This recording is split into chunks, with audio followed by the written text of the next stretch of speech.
Hello class 9th के प्यारे बच्चों, इस लेक्चर में हम पढ़ने वाले हैं force and laws of motion chapter का अगला topic, that is second law of motion. ठीक है, अब फर्स्ट लॉ पढ़ने के बाद, इनर्शिया और मास को समझने के बाद, अब हम सेकंड लॉ ऑफ मोशन को पढ़ने के लिए रेडी हैं और अब आप समझ भी सकते हैं। ठीक है, तो चलिए वीडियो को स्टार्ट करते हैं। एंड तक जरूर देखना, लाइक करना और इसे शेयर करना। ठीक है, चलिए स्टार्ट करते हैं बच्चों। सेकंड लॉ ऑफ मोशन, जो न्यूटन ने 3 लॉ दिए थे, उन तीनों लॉ में सेकंड जो लॉ है उसको समझना है। तो पहले स्टार्ट करो फर्स्ट लॉ से। फर्स्ट लॉ अगर आपने अच्छे से समझ लिया तो फर्स्ट लॉ के बेसिस पे ही हम सेकंड लॉ को समझेंगे। ठीक है, तो फर्स्ट लॉ क्या कहा था? फर्स्ट लॉ यही कहता था, जिसे हम लॉ ऑफ इनर्शिया भी कहते हैं, कि ऑब्जेक्ट अपने स्टेट को नहीं बदलना चाहता, लेकिन अगर ऑब्जेक्ट पर हम एक अनबैलेंस फोर्स लगा दें तो ऑब्जेक्ट अपना स्टेट बदल लेता है। उसकी वेलोसिटी चेंज हो जाती है, उसकी वेलोसिटी चेंज होकर बढ़ भी सकती है और उसकी वेलोसिटी कम भी हो सकती है। वो रेस्ट से मोशन में भी आ सकता है और मोशन से रेस्ट में भी आ सकता है ना। तो यानी कि अगर फोर्स नहीं लगाएंगे और जब भी मैं फोर्स कहूं तो ये माइंड में कौन सा फोर्स रखना है? अनबैलेंस फोर्स रखना है। तो अगर मैं अनबैलेंस फोर्स किसी ऑब्जेक्ट पे नहीं लगाता हूं तो क्या होगा? No change in state. No change in state. Object का जो स्टेट है, अब स्टेट रेस्ट में भी हो सकता है, स्टेट मोशन में भी हो सकता है, क्योंकि दो टाइप के स्टेट होते हैं। ठीक है, यानी अब अगर ऑब्जेक्ट मान लो 50 मीटर पर सेकेंड की स्पीड से चल रहा है, ठीक है, और आपने उस पर कोई फोर्स नहीं लगाया तो वो अगले सेकेंड भी 50 मीटर पर सेकेंड से चलेगा। 10 सेकेंड बाद भी उसकी स्पीड 50 मीटर पर सेकेंड होगी। यानी मोशन, उसकी जो स्टेट है वो वैसा का वैसा ही रहेगा। और अगर रेस्ट पे है तो अगले 10 सेकेंड बाद भी वो रेस्ट पे रहेगा। क्यों? क्योंकि उस पर फोर्स हमने नहीं लगाया। लेकिन अगर हम फोर्स लगा देते हैं तो चेंज हो जाता है ऑब्जेक्ट का state. Change in state of object. Change in state of object. और ऑब्जेक्ट का स्टेट का बदलना मतलब, अगर वो 50 मीटर पर सेकेंड से जा रहा था तो हो सकता है फोर्स लगने से उसकी स्पीड 100 मीटर पर सेकेंड हो गई, या 50 से कम हो गई, या 50 से 0 हो गई। यानी स्पीड मोशन से रेस्ट पे आ गया, रेस्ट पे था, 0 पे था, फोर्स लगाया हमने और उसकी स्पीड 0 से बढ़ के 50 मीटर पर सेकेंड हो गई। यानी तब स्टेट बदल जाएगा। और यही हमने कहाँ पढ़ा था? यही कंसेप्ट हमने पढ़ा था न्यूटन फर्स्ट लॉ में। कोई doubt? No sir, Newton first law, जिसे हम लॉ ऑफ इनर्शिया भी कहते हैं। यानी ऑब्जेक्ट अपने स्टेट को मेंटेन करना चाहता है और वो किसी भी अपने स्टेट में होने वाले चेंजेस को रेजिस्ट करता है, रोकता है ना। लेकिन अगर अनबैलेंस फोर्स में ताकत रही तो ऑब्जेक्ट अपने स्टेट को मेंटेन नहीं कर पाएगा और उसका स्टेट बदल जाएगा। ठीक है, तो सारा मतलब ऑब्जेक्ट की जो पोजीशन कह लो, स्टेट है, उसको बदलने वाला कौन? फोर्स। कौन सा फोर्स? Unbalance force. तो ये था Newton first law of motion.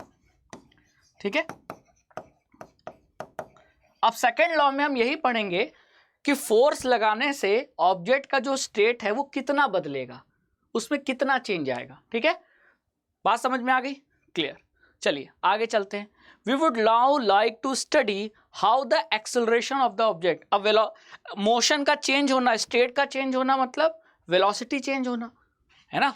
एक बात और समझो, यहाँ एक्सेलरेशन क्यों लिखा है? तो अगर हम कह रहे हैं कि अनबैलेंस फोर्स लगने से ऑब्जेक्ट का स्टेट बदलेगा, तो स्टेट का बदलना मतलब वेलोसिटी का चेंज होना, और वेलोसिटी का चेंज होना मतलब एक्सेलरेशन। यानी अगर हम किसी ऑब्जेक्ट पर अनबैलेंस फोर्स अप्लाई करते हैं तो ऑब्जेक्ट क्या हो सकता है? ऑब्जेक्ट का जो एक्सेलरेशन है वो बदल सकता है। बात समझ में आ गई? तो अब हम यही समझेंगे इस सेकेंड लॉ ऑफ मोशन में कि फोर्स अप्लाई करने से ऑब्जेक्ट के एक्सेलरेशन पे क्या असर पड़ता है। How the acceleration of an object depends on the force applied to it. यानी कि फोर्स का और एक्सेलरेशन मतलब change in velocity with time, इन दोनों का आपस में क्या रिलेशन है, इस रिलेशन को पता करने के लिए हम सेकेंड लॉ पढ़ेंगे। सेकेंड लॉ पढ़ने के बाद आप ये बता सकते हो कि इतना फोर्स लगाने से एक्सेलरेशन में इतना चेंज आएगा, यानी वेलोसिटी में इतना चेंज आएगा। ठीक है, बात समझ में आ गई, clear. During the game of table tennis, अब देखो ध्यान से समझो, मान लेते हैं एक टेनिस की बॉल है, ठीक है, टेनिस की बॉल की जो स्पीड है वो है आपकी 100 मीटर पर सेकेंड, और ये क्रिकेट की बॉल है, क्रिकेट की बॉल की भी स्पीड कितनी है, 100 मीटर पर सेकेंड, ठीक है। अब एक बार क्या हुआ कि जो टेबल टेनिस की बॉल थी प्लास्टिक की, वो 100 मीटर पर सेकेंड की रफ्तार से आई और आपसे टकरा गई। फिर नेक्स्ट केस, ये जो क्रिकेट की बॉल थी वो 100 मीटर पर सेकेंड की रफ्तार से आई और टकरा गई। अब आप ये बताइए आपको ज्यादा चोट कहां लगेगी? दोनों बॉल की स्पीड या कह लो वेलोसिटी सेम है, दोनों बॉल सेम वेलोसिटी से आई और टकराई, लेकिन आपको ज्यादा चोट कहां लगी? तो आप कहोगे सर क्रिकेट की बॉल जब लगेगी तो ज्यादा चोट लगेगी, और टेनिस की बॉल, टेबल टेनिस की बॉल जो है वो जब हमसे टकराएगी तो कम चोट लगेगी। तो क्वेश्चन ये उठता है ऐसा क्यों? दोनों बॉल की आखिर वेलोसिटी तो सेम थी, तो फिर दोनों बॉल के टकराने का जो असर पैदा हुआ मेरे पे वो अलग अलग क्यों हुआ? वेलोसिटी सेम है तो दोनों बॉल से चोट भी सेम लगनी चाहिए, लेकिन नहीं। तो इसका आंसर ये है कि चोट ज्यादा क्रिकेट बॉल से क्यों लगी? क्योंकि क्रिकेट बॉल का मास ज्यादा था, लेकिन टेबल टेनिस का मास बॉल का कम था। तो यानी कि फोर्स लगने से किसी ऑब्जेक्ट का वेलोसिटी चेंज हुआ, लेकिन वेलोसिटी चेंज होने के साथ साथ हमको यह भी ध्यान रखना है कि ऑब्जेक्ट का मास कितना है, क्योंकि आप सेम देख रहे हो कि दो ऑब्जेक्ट दोनों की वेलोसिटी सेम, फिर भी उसका जो इंपैक्ट था, उसका जो असर था दूसरे बॉडी पर वो अलग अलग था। बॉल डिफरेंट ऑब्जेक्ट, मेरी बॉडी डिफरेंट ऑब्जेक्ट, दोनों बॉल आके टकराई तो मेरे पर जो असर है दोनों बॉल का वो अलग अलग है। क्यों? क्योंकि मास अलग अलग है। यानी सिर्फ वेलोसिटी का असर नहीं, मास का भी कहीं ना कहीं रोल है ना। तो इससे क्या समझ में आया? तो यहां से एक चीज समझ में आई कि small mass such as bullet may kill a person when fired from a gun. अब देखो एक सेकंड केस, ये तो पहला केस हो गया। अब दूसरा केस क्या एग्जाम्पल लिया है कि जब कोई बंदूक से हम गोली चलाते हैं तो गोली लगने से आदमी मरता क्यों है? तो आप कहोगे सर गोली लगने से खून बहता है और ब्लड लॉस के कारण मर जाता है। तो वो खून क्यों बह रहा है? क्योंकि बुलेट हमारे शरीर के अंदर एंटर कर जा रही है। क्यों एंटर कर जा रही है? तो भाई बुलेट का मास तो बहुत कम होता है, लेकिन उसकी वेलोसिटी बहुत ज्यादा होती है ना, तो उसका असर ज्यादा होता है। पिछले केस में क्या था? वेलोसिटी सेम थी, लेकिन जिसका मास ज्यादा था जैसे क्रिकेट की बॉल, उसका असर ज्यादा था। तो पहले वाले एग्जाम्पल से यानी इस एग्जाम्पल से यह समझ में आया कि मास ज्यादा होगा तो भी असर ज्यादा पड़ेगा, और दूसरे एग्जाम्पल से यह समझ में आया कि मास कम है लेकिन वेलोसिटी ज्यादा होगा तो भी ज्यादा असर पैदा होगा, ज्यादा सामने वाले ऑब्जेक्ट पर इंपैक्ट पड़ेगा। तो जब हम बंदूक से गोली फायर करते हैं ना, तो गोली का मास तो बहुत कम है, जिसको छर्रा कहते हैं, है ना, मास बहुत कम है। ये जो क्या निकला है ना, अगर आपने कहीं भी बुलेट देखी होगी तो बुलेट में क्या होता है? बुलेट में जो आगे का जो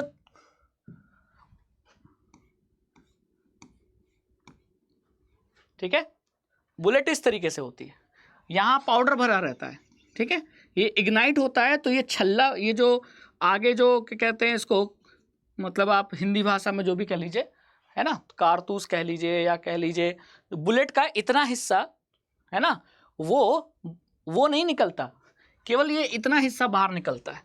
तो इसका मास तो बहुत कम है, लेकिन फिर भी ये बुलेट हमारे लिए हानिकारक है, इतनी हानिकारक है जान ले सकती है। तो ऐसा क्या है इसमें?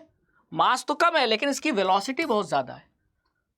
तो कहीं ना कहीं जो इम्पैक्ट है, फोर्स का जो असर है, वो कहीं ना कहीं मास और वेलोसिटी दोनों के कारण है ना। तो कंक्लूजन ये निकला, ऑब्जर्वेशन क्या निकला? दीज ऑब्जर्वेशन, यानी इन दो एग्जाम्पल से ये समझ में आ गया कि the impact produce by the object के किसी दूसरे ऑब्जेक्ट से टकराने पर जो इम्पैक्ट पैदा हुआ वो मास पे भी डिपेंड कर रहा है और वेलोसिटी पे भी डिपेंड कर रहा है। यानी जब भी फोर्स लगता है तो फोर्स लगने से, ठीक है, जो उसका असर है, फोर्स लगने से किसी ऑब्जेक्ट पर जो उसका असर है वो मास और वेलोसिटी क्या होता है, दोनों के कारण होता है। ठीक है, केवल वेलोसिटी का रोल नहीं है, केवल मास का भी रोल नहीं है, दोनों का रोल है। बात समझ में आ गई? चलिए, in other words there appears to exist some quantity of importance that combines the object mass and its velocity। यानी कि वो जो ऑब्जेक्ट का इंपैक्ट पैदा हो रहा है वो कहीं ना कहीं ऑब्जेक्ट की मास और ऑब्जेक्ट की वेलोसिटी का एक तरीके से कॉम्बिनेशन है ना। Quantity of importance that combines the object mass and its velocity. तो ये जो इंपैक्ट पैदा हुआ, कोई ऑब्जेक्ट किसी दूसरे ऑब्जेक्ट से टकराया और टकराने पर जो उसका असर पैदा हुआ, ये इंपैक्ट कहीं ना कहीं मास और वेलोसिटी दोनों के कंबाइंड असर का नतीजा है। दोनों के कंबाइंड असर का नतीजा है इंपैक्ट। बात समझ में आई? हाँ सर, तो वही चीज यहां बोला गया है। और इन्हीं दोनों को जब हम कंबाइंड फॉर्म में पढ़ते हैं, किसको, मास और वेलोसिटी को, तो न्यूटन ने जब मास और वेलोसिटी को कंबाइंड फॉर्म में पढ़ा तो क्या बोला, इस प्रॉपर्टी को कहा मोमेंटम। इसका फॉर्मूला होता है मास इनटू वेलोसिटी, और मोमेंटम को किससे डिस्क्राइब करते हैं, पी से। पी मतलब मोमेंटम। तो अगर मैं आपसे कहूं कि किसी ऑब्जेक्ट का मोमेंटम निकालो तो क्या करना होगा, ऑब्जेक्ट का जो मास है उसको ऑब्जेक्ट की जो वेलोसिटी है उससे मल्टीप्लाई कर दो। तो मान लेते हैं ऑब्जेक्ट का मास किलोग्राम में है, ऑब्जेक्ट की वेलोसिटी मीटर पर सेकंड में है, तो केजी इंटू मीटर पर सेकंड ये आपका आ गया मोमेंटम की यूनिट, है ना। अगर ऑब्जेक्ट रेस्ट पे है तो उसका मोमेंटम कितना होगा, तो अगर ऑब्जेक्ट रेस्ट पे है तो मास तो जीरो नहीं होगा, क्योंकि ऑब्जेक्ट चाहे रेस्ट पे हो चाहे मोशन में, मास हमेशा जीरो थोड़ी होगा। मास कभी भी जीरो नहीं हो सकता, लेकिन रेस्ट पे है तो क्या जीरो हो सकता है, वेलोसिटी जीरो हो सकता है। तो मास इनटू वेलोसिटी जो कि जीरो है, अगर मैं इससे मल्टीप्लाई करूं तो ये वैल्यू कितनी आएगी, जीरो।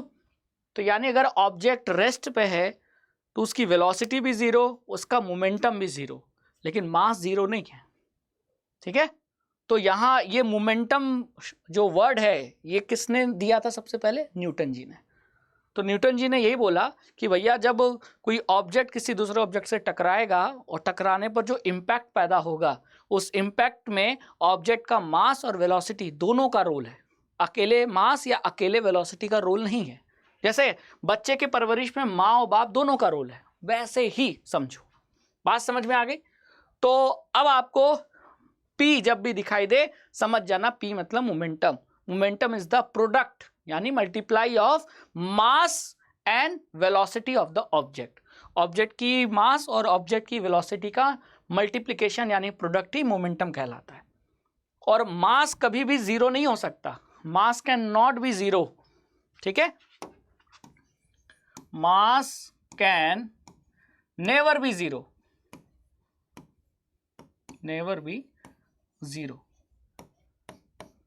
मास कभी भी जीरो नहीं होता, चाहे ऑब्जेक्ट रेस्ट पे हो या मोशन में, लेकिन वेलोसिटी जीरो हो सकता है अगर ऑब्जेक्ट रेस्ट पे है। ठीक है, वेलोसिटी कैन बी जीरो, और ये तब होगा जब ऑब्जेक्ट रेस्ट पे होगा, और ऑब्जेक्ट रेस्ट पे है तो वेलोसिटी जीरो, तो वेलोसिटी जीरो तो मोमेंटम भी जीरो। ठीक है, बात समझ में आ गई, क्लियर? तो यहां आपको पता चल गया कि मोमेंटम क्या होता है। अब मोमेंटम एक आगे चल के आप पढ़ोगे वेक्टर क्वांटिटी। मोमेंटम एक वेक्टर क्वांटिटी है, यानी कि इसका डायरेक्शन भी होता है और मैग्नीट्यूड भी होता है। जैसे मैंने लिखा momentum equal to 50 kg metre per second. भाई मास की यूनिट क्या, kg, वेलोसिटी की unit metre per second, SI unit की बात कर रहा हूं। तो मोमेंटम की यूनिट क्या हो गई, इन दोनों की यूनिट का मल्टीपल, तो kg into metre per second. ठीक है, अब ये तो सिर्फ हो गया मैग्नीट्यूड, 50 इज द मैग्नीट्यूड, लेकिन डायरेक्शन भी बताना होगा। डायरेक्शन मतलब right, left, upward, downward, north direction, south direction, इस तरीके से हम डायरेक्शन बताते हैं। तो मोमेंटम का डायरेक्शन किधर का होगा, तो जो डायरेक्शन वेलोसिटी का होगा जो डायरेक्शन वेलोसिटी का होगा वही डायरेक्शन मोमेंटम का होगा। ठीक है, तो यहां ये लिखना जरूरी है। जैसे मैंने लिखा 50 kg/s इन नॉर्थ डायरेक्शन, तो मैंने नॉर्थ बताया, तो मैंने क्या बताया, डायरेक्शन बताया। तो मैग्नीट्यूड और डायरेक्शन दोनों होता है। जैसे वेलोसिटी, जैसे स्पीड, स्पीड में सिर्फ मैग्नीट्यूड होता है, डायरेक्शन नहीं होता। और जब स्पीड के साथ हम डायरेक्शन बताते हैं तो वो बन जाता है वेलोसिटी। तो जैसे वेलोसिटी में मैग्नीट्यूड और डायरेक्शन होता है, ठीक उसी तरह मोमेंटम में भी मैग्नीट्यूड और डायरेक्शन होता है। ठीक है, तो यानी कि जो फिजिक्स में क्वांटिटीज हम पढ़ते हैं ना, कुछ होते हैं ऐसी क्वांटिटीज जिसमें सिर्फ मैग्नीट्यूड होता है, जैसे स्पीड है ना, लेकिन कुछ क्वांटिटीज ऐसी होती हैं जिसमें मैग्नीट्यूड के साथ डायरेक्शन भी होता है, जैसे वेलोसिटी, जैसे मोमेंटम। बात समझ में आ गई? क्लियर? यूनिट भी आपको पता चल गया। तो एसआई यूनिट की बात करेंगे। What is the SI unit of momentum? kg/s। जहां kg मास की एसआई यूनिट है, मीटर/सेकेंड वेलोसिटी की एसआई यूनिट है, और दोनों का प्रोडक्ट, तो kg/s is the SI unit of momentum. कभी आपसे मोमेंटम कैलकुलेट करने को कहेगा तो कैलकुलेट कर लोगे। ठीक है, अब since the application of an unbalance force, अब हमने क्या पढ़ा था कि किसी ऑब्जेक्ट पर अगर अनबैलेंस फोर्स लगेगा तो ऑब्जेक्ट का जो स्टेट है चेंज होगा। स्टेट चेंज होने का मतलब उसकी वेलोसिटी बदलेगी। तो अगर ऑब्जेक्ट पर अनबैलेंस फोर्स लगा तो ऑब्जेक्ट की जो वेलोसिटी है वो चेंज होगी। हाँ सर, चेंज होगी। हो सकता है कि वो 50 से 0 पे आ जाए, हो सकती है उसकी स्पीड 50 से 60 हो जाए, हो सकती है उसकी स्पीड 50 से 40 हो जाए, है ना। स्पीड बढ़ भी सकती है, स्पीड घट भी सकती है। ऑब्जेक्ट मोशन से रेस्ट पे भी आ सकता है और रेस्ट से मोशन पे भी जा सकता है, कुछ भी हो सकता है। स्टेट बदलेगा यानी वेलोसिटी बदलेगी, और ये कब होगा? जब ऑब्जेक्ट पर अनबैलेंस फोर्स लगेगा। लेकिन आप जरा ये सोचो कि किसी ऑब्जेक्ट पर मैंने अनबैलेंस फोर्स लगाया, किसी ऑब्जेक्ट पर मैंने अनबैलेंस फोर्स लगाया, तो क्या ऑब्जेक्ट का मास बदल जाएगा? मास तो वही रहेगा, मास तो वही रहेगा। जैसे मान लो कि मैं इस पेन को मारता हूं, देखो, तो मैं उंगली से इसको हिट कर रहा हूं, तो फोर्स लगा रहा हूं, तो क्या पेन का मास बदल गया? नहीं, इसकी वेलोसिटी बदल रही है। तो अनबैलेंस फोर्स लगाने से ऑब्जेक्ट की वेलोसिटी तो चेंज होती है, मास नहीं चेंज होता। ठीक है, तो unbalance force bring a change in the velocity of the object. It is therefore clear that force also produces A change of momentum. अब अगर हम ये कह रहे हैं कि अनबैलेंस फोर्स वेलोसिटी को क्या कर रहा है? चेंज कर रहा है, तो मोमेंटम क्या होता है? Mass into velocity. तो अगर वेलोसिटी चेंज होगा तो क्या मोमेंटम भी चेंज होगा? हाँ, तो इसका मतलब हम ये भी तो कह सकते हैं कि फोर्स लगने से मोमेंटम चेंज हो जाएगा ऑब्जेक्ट का। क्यों चेंज हो जाएगा? मोमेंटम में तो मास तो नहीं चेंज होने वाला, लेकिन क्योंकि वेलोसिटी तो चेंज हो जाती है ना फोर्स लगने से, तो अगर वेलोसिटी चेंज हो रही है तो हम कह सकते हैं मोमेंटम भी बदल गया, है ना। जैसे मान लो पहले मास m था जब फोर्स नहीं लगा, और तब उसकी वेलोसिटी u थी। फोर्स लगने के बाद मास तो वही रहेगा, लेकिन वेलोसिटी u से बदलकर v हो गई, तो वेलोसिटी में चेंज आया। हाँ, तो क्या मोमेंटम भी बदल गया? हाँ, पहले मोमेंटम m इंटू यू था, अब मोमेंटम m इंटू वी हो गया। यानी फोर्स जब जब लगेगा, कौन सा फोर्स? अनबैलेंस फोर्स, तो ऑब्जेक्ट का स्टेट बदल जाएगा, यानी ऑब्जेक्ट की वेलोसिटी बदल जाएगी, यानी हम ये भी कह सकते हैं कि ऑब्जेक्ट का मोमेंटम बदल जाएगा। तो इसको दो तरीके से समझना है। अनबैलेंस फोर्स लगने से वेलोसिटी चेंज हो जाती है, और ये भी कह लो कि मोमेंटम भी चेंज हो जाता है ऑब्जेक्ट का। बात समझ में आया? हाँ सर, समझ में आ गया। ठीक है, अब आपको ये समझ में आ गया तो एक थोड़ा एग्जाम्पल देखते हैं। ठीक है, अब एक चीज और है, मास वेलोसिटी, लेकिन एक चीज छूट रही है, क्या? टाइम। टाइम कैसे सर? अब देखो, आपने कभी गाड़ियां जब बैटरी डेड हो जाती हैं, गाड़ियां बंद होने लगती हैं, चाबी ऑन करने से स्टार्ट नहीं होती, तो लोग गाड़ियों को, बाइक को ढकेलते हैं। तो ढकेलते हैं क्या? एक बार धक्का दे के छोड़ देते हैं कि लगातार कुछ देर तक उसे ढकेलते हैं? तो आपने देखा होगा कि कई दूरी तक, कुछ दूरी तक उसे ढकेला जाता है। ऐसा नहीं कि एक बार धक्का देके छोड़ दिया। यानी कि अगर फोर्स लगा भी रहे हो तो कुछ देर तक लगाओ, यानी टाइम का भी रोल है। अभी तक हम फोर्स की बात कर रहे थे, मास वेलोसिटी की बात कर रहे थे, टाइम का रोल नहीं देख रहे थे। लेकिन टाइम का रोल है। मैं फोर्स लगाऊं लेकिन 1 सेकंड के लिए लगाऊं तो गाड़ी स्टार्ट नहीं होगी। लेकिन अगर उसी फोर्स से मैं वही फोर्स को मैं 1 मिनट तक लगाऊं, फोर्स उतना ही है लेकिन 1 सेकंड लगाऊं तो गाड़ी स्टार्ट नहीं हुई। लेकिन मैं 1 मिनट तक लगा दूं वही फोर्स तो हो सकता है गाड़ी धीरे धीरे आगे बढ़े और स्टार्ट हो जाए। यानी फोर्स का जो असर है वो इस बात पे भी डिपेंड करेगा कि टाइम कितने देर तक वो फोर्स लग रहा है ऑब्जेक्ट पर, कितने देर तक ऑब्जेक्ट पर फोर्स लग रहा है। ये बात, ये टाइम भी बहुत मैटर करता है। तो if 1 or 2 person give a sudden push to it मतलब कार को, इट हार्डली स्टार्ट्स। धक्का दिया, छोड़ दिया, हाथ हटा दिया, कार स्टार्ट नहीं होगी। लेकिन एक कंटिन्यूअस पुश, कंटिन्यूअस मतलब फोर्स लगाया उतना ही लेकिन ज्यादा समय तक लगाया, continuous push over some time results in gradual acceleration of car at this speed to this speed. बात समझ में आ गई? बात समझ में आ गई? ऐसा होता है कि गाड़ियों की बैटरी डेड हो जाती है, और गाड़ियों की बैटरी डेड है तो आप अगर चाबी से ऑन करेंगे तो गाड़ी स्टार्ट नहीं होगी, गाड़ी को धक्का देना पड़ेगा। लेकिन धक्का ये नहीं कि 1-2 सेकंड दिया हो गया, कई देर तक देना पड़ेगा धक्का तब स्टार्ट होगी। यानी फोर्स से काम नहीं चलेगा, फोर्स ये भी देखना पड़ेगा कि फोर्स कितने समय तक लग रहा है, यानी टाइम का भी रोल है। ठीक है, अब यहां अगर तक समझ में आ गया तो अब आप समझ सकते हैं कि हम कैसे डिफाइन करेंगे, इन सभी को कैसे रिलेट करेंगे। It means that the change of momentum of the car is not only determined by the magnitude of force but also by the time during which the force is exerted। यानी कि change in momentum की बात तो हम कर ही रहे हैं।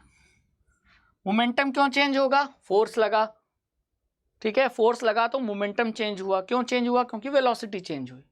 लेकिन हमें यह भी देखना है कि फोर्स कितने देर तक लग रहा है, how much time during which the force is exerted, ये भी मैटर करता है। It may then also be concluded that force necessary to change the momentum of the object depends on the time rate at which the momentum is changed। यानी अगर हमें किसी object की momentum को बदलना है तो हमें यह देखना होगा कि मोमेंटम चेंज होने का जो टाइम के साथ रेट है वो कितना है, यानी कितने टाइम में मोमेंटम चेंज होगा। यानी आपको इन चीजों को रिलेट करना है। mv मतलब मोमेंटम, t मतलब टाइम और F मतलब अनबैलेंस फोर्स, और इसी को आपस में रिलेट करने वाली जो चीजें हैं वो हम सेकंड लॉ ऑफ मोशन में पढ़ते हैं। अब देखते हैं क्या रिलेशन है। ठीक है, यानी टाइम भी बहुत बड़ा फैक्टर है। तो अब आइए सेकंड लॉ ऑफ मोशन पढ़ते हैं। तो फर्स्ट लॉ में आपने पढ़ लिया कि अनबैलेंस फोर्स लगाएंगे किसी ऑब्जेक्ट पर, ऑब्जेक्ट का स्टेट बदल जाएगा। ऑब्जेक्ट का स्टेट बदल जाएगा मतलब वेलोसिटी बदल जाएगी, वेलोसिटी बदल जाएगी मतलब मोमेंटम बदल जाएगा, और मोमेंटम बदलने में कितना समय लगेगा वो भी आपने देखा कि उसका भी रोल है। तो कुल मिलाकर इन्हीं तीनों को रिलेट करना है। तो सेकंड लॉ क्या कहता है? सेकंड लॉ ये कहता है कि the second law of motion state that the rate of change.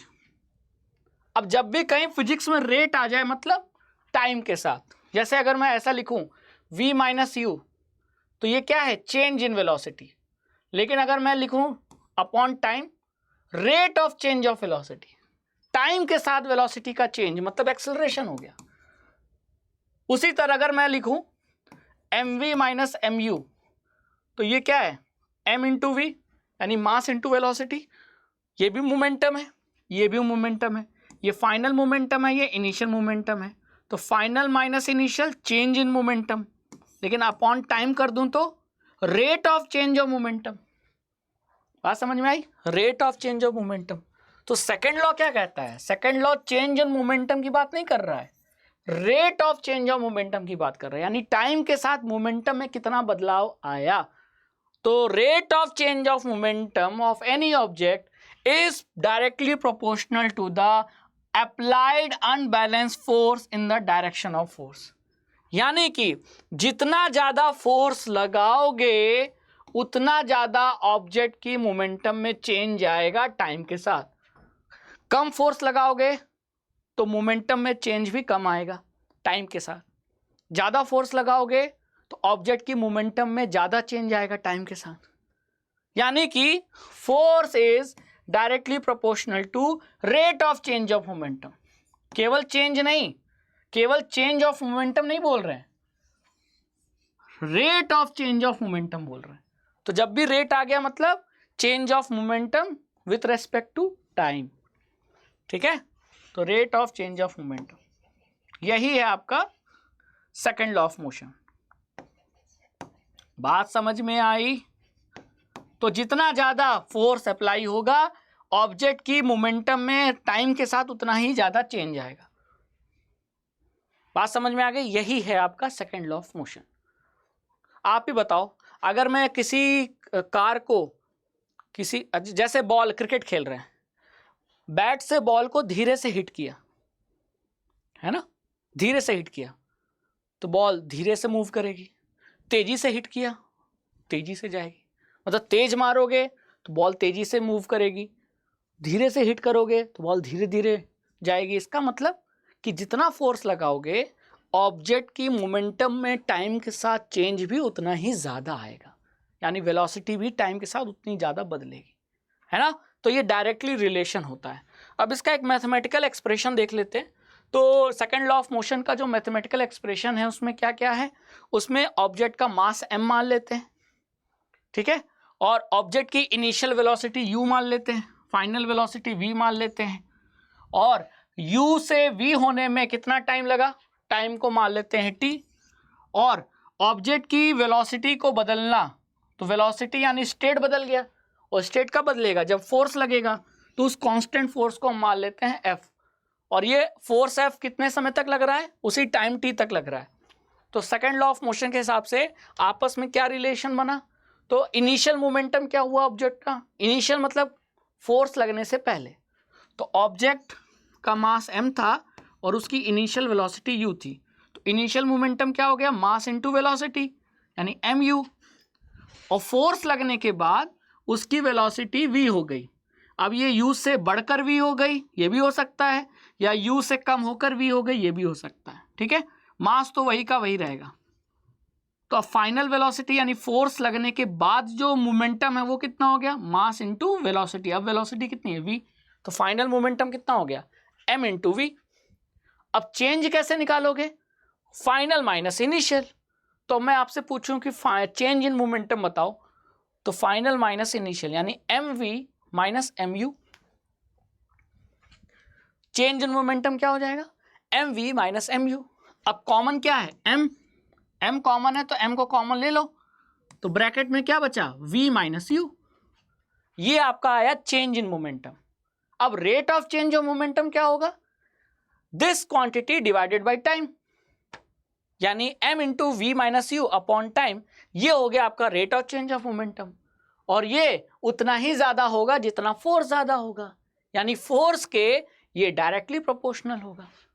तो force is directly proportional to change in momentum with time, यानी rate of change of momentum. और इसको मैं क्या लिख सकता हूं, इतनी क्वांटिटीज को, change in velocity upon time को क्या लिख सकता हूं, एक्सेलरेशन। तो यही फॉर्मूला बन गया F इक्वल टू ma, जहां k क्या है, k कांस्टेंट है, इसकी वैल्यू 1 होती है, ठीक है। समझ में आया बात समझ में आई? तो देखो, force is directly proportional to rate of change of momentum, हमने पढ़ा था, और rate of change of momentum मतलब ये। और अगर इसमें हम इतनी क्वांटिटी को देखें, ये क्या है, change in velocity with time, और वेलोसिटी के साथ टाइम का चेंज होना मतलब एक्सेलरेशन, तो ये फॉर्मूला m इंटू ए भी बन गया। तो यही दो फॉर्मूले आपको याद रखने हैं, और ये सेकेंड लॉ है, जितना ज़्यादा फोर्स लगाओगे ऑब्जेक्ट का एक्सेलरेशन या कह लो वेलोसिटी में उतना ही ज़्यादा चेंज आएगा, या कह लो टाइम के साथ मोमेंटम में उतना ही ज़्यादा चेंज आएगा, ठीक है। More force more change in momentum, more change in velocity with time, less force less change in velocity with time and less change in momentum with time, यानी टाइम के साथ फोर्स जितना ज़्यादा लगेगा तो फोर्स का असर भी ज़्यादा होगा, ठीक है। बता, मैं आपको एक झापड़ मारूं प्यार से, आप तो प्यारे बच्चे हो, ठीक है, तो फोर्स कम समय तक लगा। अब मैं आपको 20 मिनट तक, तो बताओ उसका असर ज्यादा आएगा ना, यही तो बात है। जितना ज्यादा फोर्स उतना ज्यादा टाइम के साथ चेंज इन मोमेंटम, या कह लो टाइम के साथ चेंज इन वेलोसिटी। ठीक है, तो ये दो फॉर्मूले आपको याद रखने हैं। एक तो F equal to m into v minus u upon t, यानी change in momentum with time, यानी rate of change of momentum, और दूसरा F equal to m a. ठीक है, बात समझ में आ गई? हाँ सर, तो समझ में आ गई। तो अब इसी का रोल बहुत इंपॉर्टेंट है जनरल लाइफ में, हम इस सेकेंड लॉ को अप्लाई भी करते हैं। कैसे करते हैं अप्लाई, थोड़ा समझो। आपने क्रिकेट खेलते हुए क्रिकेटर्स को देखा होगा, जब वो कैच करते हैं तो बॉल को कैच करने के बाद अपने हाथ को पीछे या नीचे की तरफ ले जाते हैं। देखो, ये देखो, है ना, कभी भी देखना कैच करेंगे तो हाथ पीछे ले जाएंगे। तो ये हाथ पीछे करने का मतलब क्या है? In doing so, the fielder increases the time during which the high velocity of moving ball decreases to 0. देखो, कैच एक बार आपने ले लिया तो बॉल की वेलोसिटी तो क्या हो गई? 0। बॉल ऐसे मूव कर रही थी, आपने उसको पकड़ लिया, कैच कर लिया। अब बॉल आपके हाथ में है, अब बॉल कहीं जा नहीं रही, उसकी वेलोसिटी क्या हो गई? 0। ठीक है, अब आप ये बताइए कि बॉल आ रही थी 75 किलोमीटर पर आवर की रफ्तार से, ठीक है, और उसकी वेलोसिटी क्या हो गई? 0। अब आप ये बताइए, अगर ये सारा कुछ 1 सेकंड में हो और ये सारा कुछ 15 सेकंड में हो, तो क्या इन दोनों केस में जो इंपैक्ट पड़ेगा, खिलाड़ी के हाथ पे जो इंपैक्ट पड़ेगा वो सेम पड़ेगा? नहीं। टाइम का इसका मतलब रोल है। अगर हाथ वो नीचे ले जा रहा है क्रिकेटर, यानी कि वो टाइम बढ़ा दे रहा है, बॉल को कैच करने में लगने वाले समय को बढ़ा दे रहा है। तो ऐसा वो क्यों कर रहा है? इससे क्या फायदा होगा? देखो, फोर्स का मतलब हमने क्या पढ़ा था? Change in momentum upon time, यानी rate of change of momentum equal to force. हमने पढ़ा था ना, rate of change of momentum, time मतलब रेट हो गया, और rate of change of momentum equal to force. अब आप ये बताइए, अगर मैं फोर्स इंटू टाइम कर दूं, ये टाइम फोर्स के साथ मल्टीप्लाई कर दूं, तो ये क्या हो जाएगा? एम वी माइनस यू, यानी चेंज इन मोमेंटम। ठीक है, अब 75 से 0 1 सेकंड में भी हो सकता है, 15 सेकंड में भी हो सकता है ना, है कि नहीं? तो यहां अब बॉल का मास फिक्स है और बॉल की हमने इनिशियल और फाइनल वेलोसिटी फिक्स कर दी, यानी मास भी फिक्स कर दिया और फाइनल और इनिशियल वेलोसिटी, फाइनल वेलोसिटी 0 कर दी, इनिशियल वेलोसिटी 70 फिक्स कर दी। तो ये सारी चीजें फिक्स हैं, मतलब ये वैल्यू, इधर की वैल्यू मैंने क्या कर दी? ये वैल्यू मैंने फिक्स कर दी, कांस्टेंट कर दी। तो वो वैल्यू लाने के लिए आपको फोर्स इनटू टाइम करना पड़ेगा। तो अगर आप ही बताओ, ये वैल्यू मान लेते हैं कितना हो गया? 10। ठीक है, तो मैं 10 कैसे लाऊं? फोर्स को 2 रखूं, टाइम को 5 रखूं। क्या ये भी तो हो सकता है कि इधर 10 रखूं, इधर 1 रखूं, है ना? आप ही बताओ, दोनों तरीके से वैल्यू, ये वैल्यू जो कांस्टेंट है वो आ सकती है, बार बार 10 कांस्टेंट आ रहा है कि नहीं? लेकिन आप ये बताओ कि अगर मैंने फोर्स बढ़ा दिया तो इसका मतलब टाइम कम लगेगा, और अगर टाइम को बढ़ा दो 1 से 5 तो फोर्स कम लग रहा है। तो आप क्या चाहते हो? आपको चोट कम लगे, चोट ज्यादा लगे? आप क्रिकेटर हो, बॉल कैच कर रहे हो, तो आप यही चाहोगे ना, चोट कम से कम लगे, यानी फोर्स कम से कम लगे। और वो कम तब होगा जब टाइम ज्यादा होगा। देखो, टाइम ज्यादा है तो फोर्स कम है, ताकि इन दोनों के मल्टीपल से सेम चेंज इन मोमेंटम आए। तो वही तो क्रिकेटर ने किया, क्रिकेटर ने टाइम को बढ़ा दिया, तो टाइम के बढ़ने से फोर्स कम हो गया, लेकिन इन दोनों का जो मल्टीपल है वो तो उतना ही आना है। लेकिन आपने टाइम बढ़ा दिया तो फोर्स कम हो गया, फोर्स कम होने से आपको चोट कम लगेगी। इसीलिए क्रिकेटर बॉल को कैच करने में लगने वाले समय को बढ़ा दे रहे हैं, हाथ को नीचे ले जाकर, ताकि उस टाइम ज्यादा बढ़ाने पर फोर्स का असर हाथों पर कम लगेगा, चोट भी कम लगेगी। ठीक है, और वही चीज यहां हो रही है। जब एथलीट हाई जंप कर रहा है तो यहाँ गद्दा लगा है और ये गद्दा बहुत कुशन वाला है, तो इस गद्दे पर अगर वो गिरेगा ये एथलीट तो उसे चोट कम लगेगी। क्यों? क्योंकि गद्दे पर गिरते ही गद्दा नीचे जा रहा है और एथलीट की जो वेलोसिटी है वो वेलोसिटी अल्टीमेटली जीरो हो रही है, लेकिन जीरो में लगने वाला जो समय है वो बढ़ गया, टाइम बढ़ गया तो फोर्स कम हो जाएगा, फोर्स कम हो जाएगा तो चोट कम लगेगी। लेकिन अगर ये मैदान जैसा होता या सीमेंट का कोई ग्राउंड होता तो एथलीट गिरा जमीन पर, अचानक से बहुत कम समय में उसकी वेलोसिटी जीरो हो गई, तो टाइम कम तो फोर्स ज़्यादा, फोर्स ज़्यादा तो चोट ज़्यादा। इसीलिए सीमेंट ग्राउंड पर अगर आप ऐसे गिरोगे तो चोट ज़्यादा लगेगी, लेकिन ऐसे कुशन वाले गद्दे पे गिरोगे तो चोट कम लगेगी। क्योंकि भाई चेंज तो उतना ही आएगा, लेकिन एक बार कम समय में आएगा तो ज़्यादा चोट लगेगी, ज़्यादा समय में आएगा तो कम चोट लगेगी। यानी टाइम बढ़ा दोगे फोर्स कम, है ना? बात समझ में आई? तो ये आपका पूरा सेकेंड लॉ ऑफ मोशन है, जिसको हम रियल वर्ल्ड में अप्लाई भी करते हैं। तो आई होप कि अब आपको सेकेंड लॉ का फॉर्मूला समझ में आ गया होगा, यूनिट समझ में आ गया होगा। तो अब ये चैप्टर, ये टॉपिक एंड होता है, ठीक है। अभी भी इस चैप्टर में हमें थर्ड लॉ पढ़ना है, तो वो आपको नेक्स्ट लेक्चर में मिलेगा, ठीक है। तो वीडियो पसंद आए तो कमेंट कीजिए, लाइक कीजिए, शेयर कीजिए और अड्डा 24/7 फाउंडेशन को सब्सक्राइब कीजिए। मेरा नाम राघवेंद्र सिंह है और इस चैनल पे आपको क्लास 9 की फिजिक्स और बायो मैं पढ़ाता हूँ। तो थैंक यू सो मच। जय हिंद, जय भारत।